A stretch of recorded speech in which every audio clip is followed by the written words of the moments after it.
cette vidéo, nous allons revenir sur une étape importante pour vous permettre de bien utiliser votre application, celle de la structure de votre Gantt et le choix de vos activités.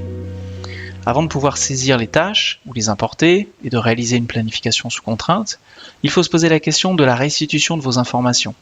Par exemple, souhaitez-vous affecter les activités à des ressources, comme c'est le cas ici, ou des activités à des projets. L'affectation d'activités à des ressources est le cas le plus rencontré, mais rien ne vous empêcherait de construire votre Gantt différemment. Une fois que vous avez défini quelles seront les activités transversales qui alimenteront le planning, celles-ci, passons à l'étape de structuration de votre Gantt. Mon conseil est de commencer par d'abord définir la grille d'accueil de vos données. Pour réaliser cette étape, ouvrons le menu « Modifier en tête ». À gauche, vous avez ici la possibilité de jouer sur l'ordre d'affichage des colonnes, par simple glisser-déposer. Vous créez bien sûr le nombre de colonnes que vous souhaitez, en indiquant votre propre libellé. Ici par exemple, zone. Je choisis la largeur de cette colonne qui sera affichée. La colonne type ici permet de choisir la nature de la saisie, c'est-à-dire un texte libre, une liste déroulante, un champ date, afin de mieux maîtriser les données qui seront à renseigner.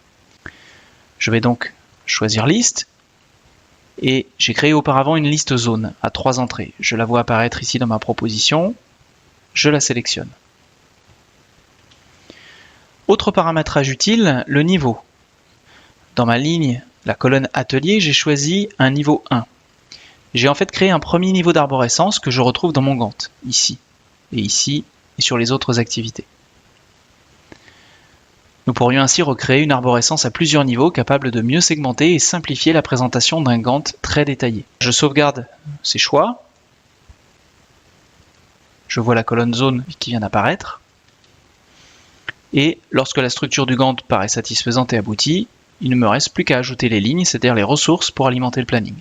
Je vais sur Nouvelle ligne. Et comme cela a été paramétré, l'outil me propose de renseigner les champs selon la nature prévue. Je retrouve bien mes 4 colonnes avec nom et type en format texte libre et atelier et zone en menu liste déroulante. Je retrouve l'intégralité des choix possibles selon la liste atelier ou selon la liste zone.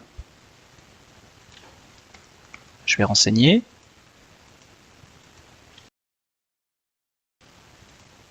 Et je sélectionne et j'ajoute.